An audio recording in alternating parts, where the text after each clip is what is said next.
Ipinagpaliban ni Pangulong Bongbong Marcos ang paglagda ng 2025 budget. Iginagalang ng mga pinuno ng Kamara ang desisyon ng tanggapan ni Pangulong Bongbong Marcos.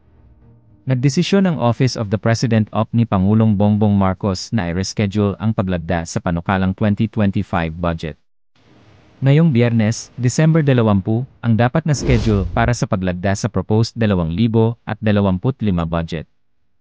Gayunpaman, ipinaalam ni Executive Secretary Lucas Bersamin sa publiko na hindi ito itutuloy dahil patuloy pa rin ang assessment sa panukalang budget sa pangunguna mismo ng Pangulo na si Pangulong Ferdinand Marcos, Jr.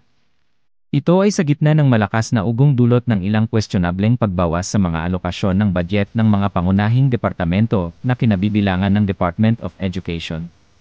Hindi pa inaanunsyo ng Office of the President ang bagong petsa para sa pagpirma, ngunit nangako na ito ay mangyayari bago matapos ang taon.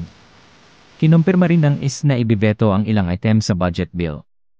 Noong Lunes, nangako ang Pangulo na ibabalik ang binawas na 10 bilyon ng Bicameral Conference Committee mula sa panukalang 2025 budget ng Department of Education. Sina House Assistant Majority Leader Jude Asider at House Committee on Appropriations Vice Chairperson Rol Angelo Bongalon, na parehong bahagi ng BICAM Committee, ay iginagalang ang desisyon ng Pangulo at nauunawaan kung nais gamitin ang kanyang veto power na i-veto ang mga bahagi ng General Appropriations Bill. Iginagalang din ng mga pinuno ng Senado ang pagpapaliban kasama si Senator Grace Poe, tagapangulo ng panel ng pananalapi ng Senado, na nagsasabi na ito ay isang tanda ng isang malusog na demokrasya.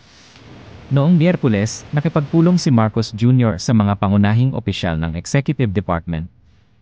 Sinuri niya ang 2025 national budget kasama sina Executive Secretary Lucas Bersamin, Finance Secretary Ralph Recto, Budget Secretary Amena Pangandaman, IRED Secretary Manuel Bonoan, at NEDA Secretary Arsenio Balisacan.